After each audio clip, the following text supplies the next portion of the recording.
ನಮಸ್ಕಾರ. ನಾನು ನಿಮ್ಮ ಚಿನ್ಮಯ. ನಿಮ್ಮೆಲ್ಲರಿಗೂ ಪೊಲಿಟಿಕ್ಸ್ ವಿತ್ ಚಿನ್ಮಯ ಚಾನಲ್ಗೆ ಸ್ವಾಗತ. ನಿಮ್ಮೆಲ್ಲರ ಅಚ್ಚುಮೆಚ್ಚಿನ ದಿನಕ್ಕೊಂದು ಮಾಹಿತಿ ಸಂಚಿಕೆಯಲ್ಲಿ ಮೈಸೂರು ಕೊಡಗು ಲೋಕಸಭಾ ಕ್ಷೇತ್ರದ ಮಾಹಿತಿಯನ್ನು ಹಂಚಿಕೊಳ್ಳಲು ಇಚ್ಛಿಸುತ್ತೇನೆ. ಮೈಸೂರು ಕೊಡಗು ಲೋಕಸಭಾ ಕ್ಷೇತ್ರದ ವ್ಯಾಪ್ತಿಯಲ್ಲಿ 8 ವಿಧಾನಸಭಾ ಕ್ಷೇತ್ರಗಳಿವೆ. 8 ವಿಧಾನಸಭಾ ಕ್ಷೇತ್ರಗಳಲ್ಲಿ ಚಾಮುಂಡೇಶ್ವರಿ, ಕೃಷ್ಣರಾಜ, ನರಸಿಂಹರಾಜ, ಚಾಮರಾಜ, ಹುಣಸೂರು, ಪಿರಿಯಾಪಟ್ಟಣ, ಮಡಿಕೇರಿ ಹಾಗೂ ವಿರಾಜಪೇಟೆ. 8 ವಿಧಾನಸಭಾ ಕ್ಷೇತ್ರಗಳಲ್ಲಿ 5 ಜನ ಕಾಂಗ್ರೆಸ್ ಶಾಸಕರಿದ್ದಾರೆ, 2 JDS ಶಾಸಕರಿದ್ದಾರೆ ಹಾಗೂ 1 BJP ಶಾಸಕರಿದ್ದಾರೆ. 2009ರ ಚುನಾವಣೆಯಲ್ಲಿ ಕಾಂಗ್ರೆಸ್ನಿಂದ ಎಚ್ ವಿಶ್ವನಾಥ್ ಅವರು ಗೆದ್ದಿದ್ದರು. 2014ರ ಚುನಾವಣೆಯಲ್ಲಿ ಪ್ರತಾಪ್ ಸಿಂಹನವರು ಗೆದ್ದಿದ್ದರು BJPಯಿಂದ.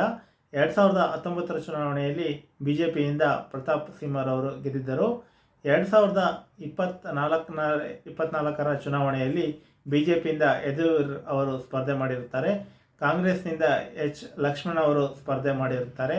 ಕರ್ನಾಟಕದ ಮೊದಲನೇ ಹಂತದ ಚುನಾವಣೆಯಲ್ಲಿ ಏಪ್ರಿಲ್ 26ರಂದು ಚುನಾವಣೆ ಮತದಾನ ನಡೆಯುತ್ತಿದೆ.